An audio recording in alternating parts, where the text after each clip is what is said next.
राजस्थान में शैक्षणिक संस्थानों में हिजाब को बैन करने का मुद्दा जोरों पर है। इसी बीच हिजाब को बैन करने के समर्थन में मुस्लिम युवती भी उतर गई है, जो जयपुर में अपने पिता के साथ अनशन पर बैठी है। हिजाब मुद्दे को लेकर अनशन पर बैठने वाली युवती तंजीम मीरानी से सच बेधड़क संवाददाता सुनील यादव ने खास बातचीत की। क्या कुछ कहा, सुनिए। राजस्थान में शैक्षणिक संस्थाओं से हिजाब बैन करने का जो मुद्दा है वो काफी चर्चा में है और देश भर में ये चर्चा छिड़ी हुई है और उसको लेकर बहस भी लगातार जारी है।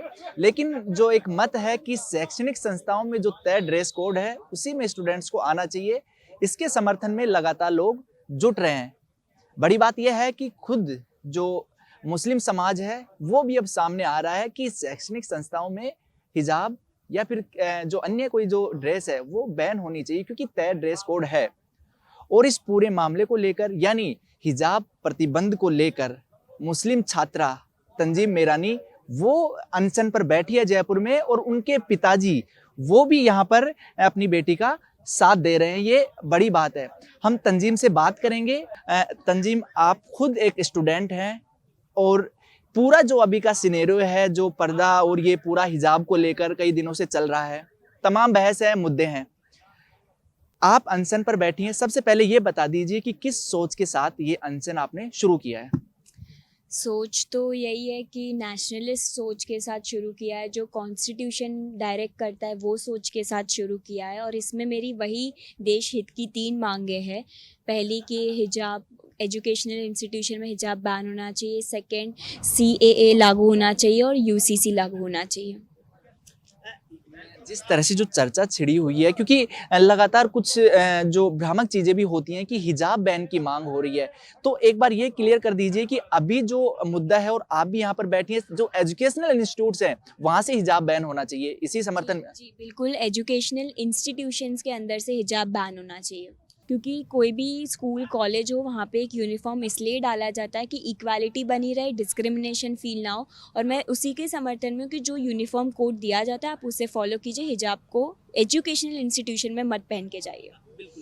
दूसरी बात कि आप जो CAA और UCC की बात कर रहे हैं कि समान जो नागरिक संहिता है वो लागू की जानी चाहिए, आप किस सोच के साथ ये कह पा रही हैं? UCC और CAA दोनों बहुत देश के लिए इम्पॉर्टेंट है। UCC की बात करें तो हमारे देश में कॉन्स्टिट्यूशन से कानून तो चलते हैं, लेकिन ऐसे कई मुद्दे, ऐसे कई टॉपिक्स हैं जहां मुस्लिम्स के, हिंदूज के कानून अलग है। आज जो शिक्षा मंत्री खुद मदन दिलावर यहाँ पर पहुंचे हैं, विधायक गोपाल शर्मा भी यहाँ पर पहुंचे, किस तरह की बात हुई और ये अनशन कब तक चलेगा? और ये प्रतिबंध तक जब हिजाब बैन नहीं हो जाएगा तब तक क्या अनशन पर बैठी रहेंगी? शिक्षा मंत्री जी आए थे और गोपाल सर भी आए थे और उन्होंने मुझे आश्वासन भी दिया। और मुझे जो चाहिए था रिटर्न में, एक तो उन्हीं के सेक्टर में आता है एजुकेशन में हिजाब का मामला, तो उन्होंने मुझे कहा कि वो मुझे लिखित में देंगे वो सारी चीज़ें कि वो इम्प्लीमेंट करेंगे राजस्थान में। और रही बात CAA की, तो वो सेंट्रल का मामला हो जाता है।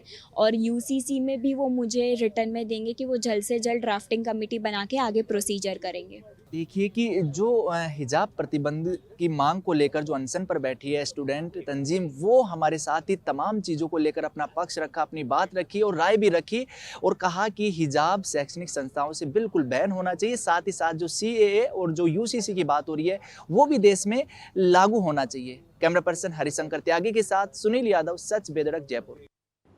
तो वहीं श्रीनगर के लाल चौक पर तिरंगा फहराने वाली युवती तंजीम मीरानी ने शैक्षणिक संस्थानों में हिजाब प्रतिबंध की मांग को लेकर राजधानी जयपुर में अनशन पर बैठी हैं। ऐसे में देर रात अनशन स्थल पर शिक्षा मंत्री मदन दिलावर और विधायक गोपाल शर्मा मौके पर पहुंचे।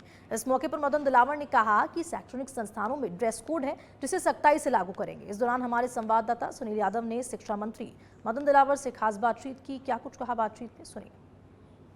पर प्रतिबंध की जो मांग है वो अब खुद मुस्लिम समाज भी उसके समर्थन में आ गया है कि जो शैक्षणिक संस्थाएं हैं वहाँ इस पर प्रतिबंध होना चाहिए। आप इस धरने में शामिल हुए हैं, किस तरह से आप देख रहे हैं, क्योंकि शिक्षा मंत्री हैं और हिजाब शैक्षणिक संस्थाओं से कब तक बैन करें, किस तरह की प्रक्रिया चल रही है?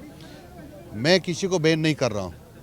मैं तो जो विद्यार्थियों की तय यूनिफॉर्म है उसको पहन कर ही आने का आग्रह है और अब कठोरता से आग्रह कर रहा हूँ कि जो सरकारी विद्यालयों में विद्यार्थी पढ़ते हैं वह तय यूनिफॉर्म में आए, अन्यथा हम कठोरता बरतेंगे। सरकारी जो निजी और सरकारी तमाम जो शैक्षणिक संस्थाएं वहाँ जो तय ड्रेस कोड है उसी में आना चाहिए, क्या इसी के समर्थन में है आप भी और सरकार? मैं व्यक्तिगत रूप से भी इसी समर्थन में हूँ कि जो चाहे सरकारी संस्थान है यानी गैर सरकारी विद्यालय और सरकारी विद्यालय हैं, दोनों में जो उन्होंने तय कर रखी है यूनिफॉर्म उसी में विद्यालय आना चाहिए। ये जो मुस्लिम समाज की जो युवती है ये लाल चौक पर झंडा भी पहनाई थी, तंजीन इनका नाम है और जो इनके पिता भी साथ में हैं, तो आप यहाँ पर पहुँचे हैं, सिविल लाइन से विधायक गोपाल शर्मा जी यहाँ पर पहुँचे, किस तरह की यहाँ पर बात हुई, ये क्या कहना चाह रहे हैं इस पर? उन्होंने हमारी बात को स्वीकार किया है और हम उनको धन्यवाद देते हैं, बधाई देते हैं कि वो इस दिशा में और आगे बढ़ रहे हैं, क्योंकि मुझे लगा कि तंजीब बहन में देशभक्ति, ज़बरदस्त देशभक्ति है और ये बेटी बहुत आगे बढ़ेगी। तो बिल्कुल देखिए कि जो शिक्षा मंत्री मदन दिलावर जी अभी हमारे साथ मौजूद हैं, बातचीत में बता रहे हैं कि जो हिजाब बैन नहीं हो रहा है, जबकि जो शैक्षणिक संस्थाएं हैं वहाँ पर जो तय ड्रेस कोड है उसी में जो विद्यार्थियों को आना चाहिए और उस नियम की है वो सख्ताई से हम पालना करवाएंगे। कैमरा पर्सन हरिशंकर त्यागी के साथ सुनील यादव, सच बेधड़क, जयपुर।